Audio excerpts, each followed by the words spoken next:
Wassalamu sarmada ala nabi khairi man qad wahada thumma salatu wassalamu sarmada ala nabi khairi man qad wahada thumma salatu wassalamu sarmada ala nabi khairi man qad wahada. Qala al-musannifu rahimahullah wa nafa'na bihi wa bi ulumihi wa bi asrarihi fid dharaini amin.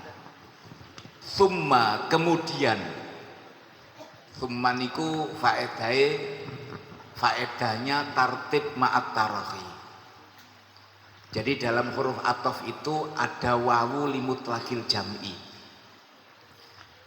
Ja'a Zaidun wa Amrun, datang Zaid dan Umar berarti datangnya bersamaan. Itu kalau menggunakan wawu. Kalau jaa amrun fa amrun litartib wa ta'kib, datang Zaid kemudian diikuti Umar. Tapi kalau jaa Zaidun thumma amrun litartib ma'at tarahi, Zaid datang tidak lama kemudian, berarti tidak langsung Umar datang. Begitu pula kalimat ini thumma, artinya kemudian setelah membaca bismillah dan alhamdulillah, setelah diawali bismillah kemudian disertai dengan alhamdulillah, as-salatu wassalam, sholawat dan salam, berarti ini bersamaan, bukan as-sholatu thumma salam, tapi as-sholatu wassalam. Sarmada selamanya, sarmada selamanya artinya daimatan, selama-lamanya tercurahkan ala nabi, terhadap baginda Nabi Muhammad sallallahu alaihi wasallam. Siapa beliau? Khairiman, yaitu sebaik-baik manusia. Qad wahada, yang benar-benar mengesahkan Allah.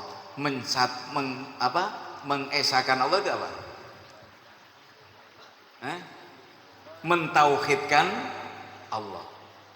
Alal itlaq wa takhsis, secara mutlak, secara khusus Kanjeng Nabi Muhammad sallallahu alaihi wasallam merupakan afdhalu jami'il muwahhidin, sesosok manusia yang paling sempurna, paling utama mengesahkan Allah, mentauhidkan Allah. Bukan karena ibadahnya, bukan. Manusia masuk surga itu karena mendapatkan rahmat dan ampunan Allah. Di dalam kitab yang ditulis oleh Abuya Said Muhammad Alwi Al-Maliki yang berjudul Kemuliaan Umat Muhammad, di dalam kitab tersebut dikisahkan ada seseorang itu, ini dalam riwayat hadis, ibadahnya 500 tahun fi zamanil qadimah, orang dulu. Kalau orang sekarang nggak ada lah yang ibadah 500 tahun. Umurnya aja rata-rata antara 60 hingga 70 tahun. Ada seseorang yang ibadah selama 500 tahun. Begitu hendak dimasukkan surga, ditanya oleh malaikat, ya fulan ibnu fulan, kira-kira ini kamu masuk surga karena amalan ibadahmu 500 tahun apa karena rahmat Allah? Orang ini dengan PD-nya mengatakan, ya karena ibadah saya 500 tahun, bukan waktu yang sebentar itu saya ibadah 500 tahun. Andai kata saya masuk surga, ya murni karena ibadah saya. Malaikat atas perintah Allah diperintahkan untuk membandingkan antara nikmatnya mata selama 500 tahun dengan pahala ibadahnya selama 500 tahun. Begitu ditimbang, dihitung,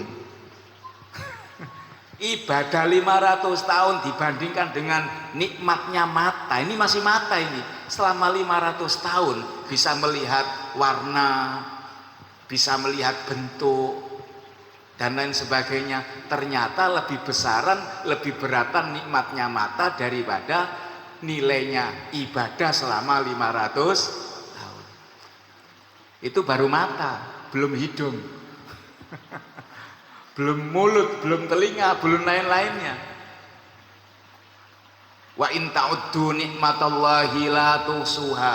Andai kata kalian menghitung nikmat Allah yang diberikan kepada kita, pasti kita tidak akan pernah bisa menghitungnya. Akhirnya orang ini diputuskan karena tidak nututi untuk masuk surga, dimasukkan neraka. Di tengah perjalanan orang ini ditanya kembali, ini pertanyaan terakhir, kalau kamu keliru lagi masuk neraka, kira-kira ibadahmu selama 500 tahun, andai kata kamu masuk surga, karena ibadahmu apa karena rahmat dan ampunan Allah? Baru orang ini menjawab, andai kata aku dimasukkan surga, itu murni karena rahmat dan ampunan Allah. Hadirin yang dimuliakan Allah subhanahu wa ta'ala, luar biasa. Begitu pula salam. Ya, salam ini at-tahiyat Allah bihi, penghormatan yang pantas dan layak bagi baginda Nabi.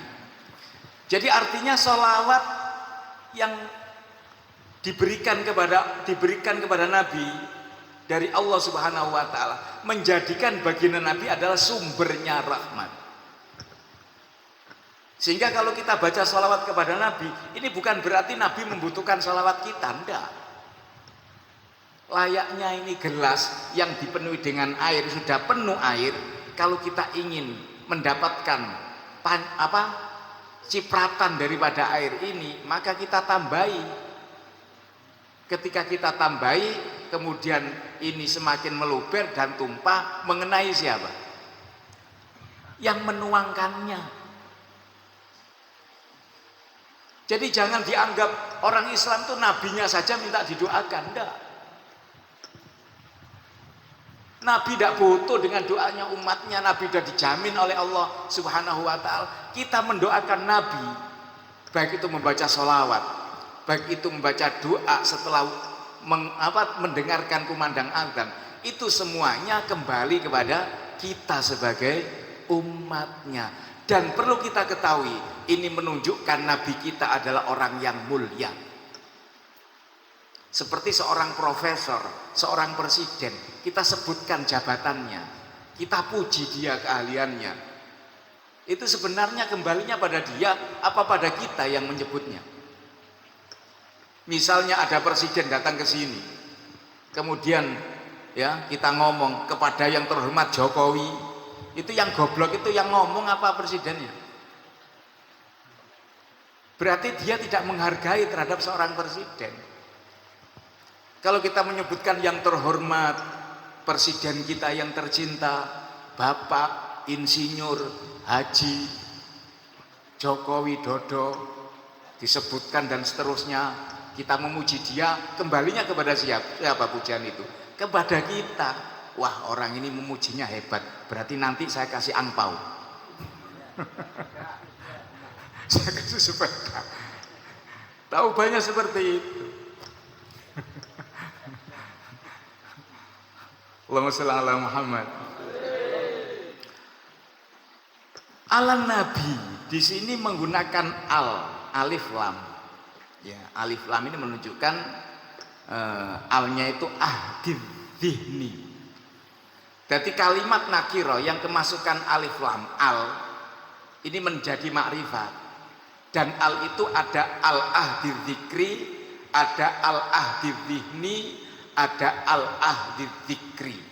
Nabi itu banyak, tapi ketika ada alnya artinya nabi yang tertentu, nabi yang sudah kita maksud di dalam benak hati kita. Siapa yang dimaksud alam nabi? Yaitu baginda Nabi Muhammad sallallahu alaihi wasallam. Tapi Nabi secara umum, Kalau alan nabi berarti nabi yang sudah kita maksud di dalam kita membaca sholawat kepada baginda Nabi. Ditambahi lagi dengan bentuk sifat. Khairiman, khairiman, sebaik-baik orang. Khairiman, sebaik-baik orang. Khairiman, sebaik-baik orang. Qad wahada, yang mentauhidkan Allah. Karena tidak ada seluruh manusia di muka bumi ini yang ketauhidannya kepada Allah melebihi daripada baginda Nabi Muhammad sallallahu alaihi wa alihi wasallam.